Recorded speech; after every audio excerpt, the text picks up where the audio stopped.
Лято в град Арандел. Много топло и много слънчево. Но това ще се промени завинаги. Арандел. Целият е замръзнал.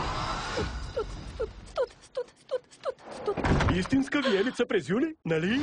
Земята се е покрила с вечен сняг. Този ноември Сериозно ли? кой ще спаси положението? Ако не направим нещо, ще умрем от студ. Продавачът на лед Ти имаш проблеми. Аз се прехранвам след. Доста труден бизнес в момента. Така да е. Много съжалявам. милият джентълмен Милейди. Колко странно. Не, че ти си странен, но Аз съм странна, ти си страхотен. Чакай, какво? снежният човек Здравейте всички, аз съм Мола. Здравей! Зловещо. Не го искам! Така, Не! май не започнахме добре. или девойката. Знам как да спра зимата. Дръжте! Обичам бързо! Уау! Свали си краката. Лакът не е изсъхнал. Да не си расла в хамбар. От Дисни. Да идем да върнем лятото!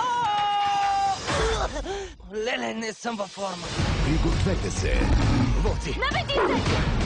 Уау! Добре ли си? Черепът ми е дебел. Аз пък нямам череп. Използвайте главата си.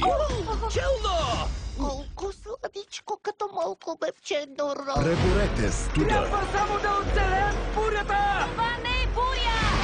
Магия? Това е сестра ми! Беше хубаво да го знае. Пазете се!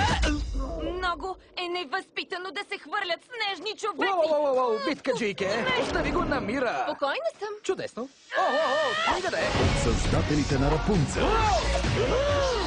Ола, ти се топиш. За някой си заслужава да се разтопиш. Може би не точно сега. Приятелю, по-бързо! Дръжте се, приятели! Замръзналото кралство на Дисни.